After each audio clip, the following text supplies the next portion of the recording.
Aston villa থেকে বিদায় নিচ্ছেন এমি মার্তিনেজ, কিন্তু প্রশ্ন উঠছে কোন ডালে বাসা বাঁধবেন এই বাজ পাখি। সৌদিতে যাওয়ার একটা লোভনীয় প্রস্তাব আছে তার কাছে। আছে মেসির ইন্টার মায়ামিতেও চলে যাবার সম্ভাবনা। তবে এই দুইটা প্রপোজালের বাইরেও এই বাজ পাখির জন্য আছে আরো দুইটা খবর। একটা হলো ম্যানচেস্টার ইউনাইটেডে যাওয়া, আর আরেকটা হলো বার্সেলোনার সাথে উঠে আসা রিউমার। তবে বার্সার সাথে যে রিউমার শোনা যাচ্ছে তা কোনো অফিসিয়াল সাইট থেকে শোনা যায়নি, তবে আর্জেন্টিনা ভিত্তিক কয়েকটা মাধ্যম থেকে এই খবর শোনা গেছে। মার্টিনেজ 2020 সালে আর্সেনাল থেকে অ্যাস্টন ভিলায় যোগ দেন এবং তারপর থেকে ক্লাবের অন্যতম গুরুত্বপূর্ণ খেলোয়াড় হয়ে উঠেছেন। গত 4 বছরে ভিলার হয়ে 210টিরও বেশি ম্যাচ খেলেছেন তিনি। তার নেতৃত্ব ও বিশ্বমানের পারফরম্যান্সে উনাই এমির দল নিজেদের এক শক্তিশালী প্রতিপক্ষ হিসেবে গড়ে তুলেছে ইংলিশ প্রিমিয়ার লিগে। তার সেভ, কমান্ডিং উপস্থিতি এবং পেনাল্টি স্পেশালিস্ট হিসেবে খ্যাতি শুধু ক্লাবের সীমানাতেই সীমাবদ্ধ থাকেনি। ভিলার হয়ে নিজের সেরা ফর্মে পৌঁছানো মার্টিনেজ আর্জেন্টিনার হয়ে কোপা আমেরিকা এবং কাতার বিশ্বকাপ জিতে নেন, যেখানে দুই টুর্নামেন্টে গোটা বিশ্ব দেখেছে তার অনন্য এক সাহসিকতার পরিচয়। মার্টিনেজ কথা দিয়েছিলেন তার ক্লাবকে চ্যাম্পিয়ন্স লিগের মঞ্চে নিয়ে যাবেন। ঠিক করেছিলেন তাই। 1983 সালের পর 2024 এসে অ্যাস্টন ভিলা অর্জন করে চ্যাম্পিয়ন্স লিগের যোগ্যতা। তবে এই মৌসুমের শেষে মার্টিনেজের অ্যাস্টন ভিলায় থাকা নিয়ে জোর গুঞ্জন শুরু হয়েছে। আর্জেন্টিনার সাংবাদিক গাস্তন এদুল নিশ্চিত করেছেন যে 2024-25 মৌসুমের শেষেই মার্টিনেজ ক্লাব ছাড়তে প্রস্তুত।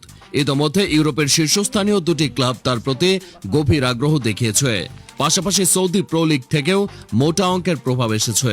যদিও ঘনিষ্ঠ সূত্র বলছে মার্টিনেজ এখনও ইউরোপেই থাকতে চান, কারণ তার প্রধান লক্ষ্য 2026 বিশ্বকাপকে সামনে রেখে সর্বোচ্চ পর্যায়ের প্রতিযোগিতায় নিজেকে ধরে রাখা।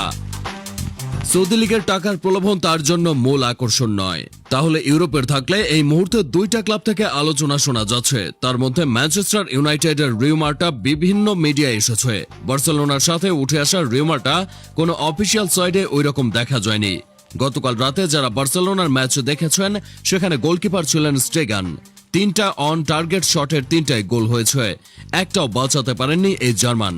তাই বার্সেলোনার ভক্তদের অনেকেও এমিকে বার্সেলোনায় চান।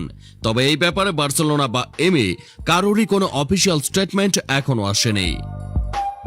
অন্যদিকে ম্যানচেস্টার ইউনাইটেডের গোলকিপারের অবস্থা তো সকলেই জানেন। লোকটা যা ইচ্ছা তাই করে বেড়াচ্ছে, ইজি গোল মিস করে ফেলছে। আর এই কারণে ম্যানচেস্টার ইউনাইটেড কোচ অ্যামোরিম তাকে চেঞ্জ করে অন্য কাউকে নিয়ে আসতে পারেন। তবে এমিকে নিয়ে একটা সন্তুষ্টি আছে ইউনাইটেড ফ্যানদের মধ্যে। ঘটনাটা 2021 সালের সেপ্টেম্বর মাসের। সেদিন ব্রুনো একটা পেনাল্টি মিস করেছিলেন, আর সেই পেনাল্টি সেভ করে এমি এইরকম একটা উল্লাস করেছিলেন, যেটা ইউনাইটেড ফ্যানদের জন্য ছিল প্রচন্ড লজ্জাজনক। তাই ইউনাইটেড ফ্যানদের মধ্যে একটা মিশ্র প্রতিক্রিয়া আছে এমিকে নিয়ে। তাই আপাতত বলা যাচ্ছে না এই বাজ পাখির জায়গা কোন গাছের কোন ডালে হবে, সময় সেটার জবাব দিবে। তবে অ্যাস্টন ভিলা সমর্থকদের চোখে এই আর্জেন্টাইন গোলরক্ষকের প্রতি ভালোবাসা অবিস্মরণীয়।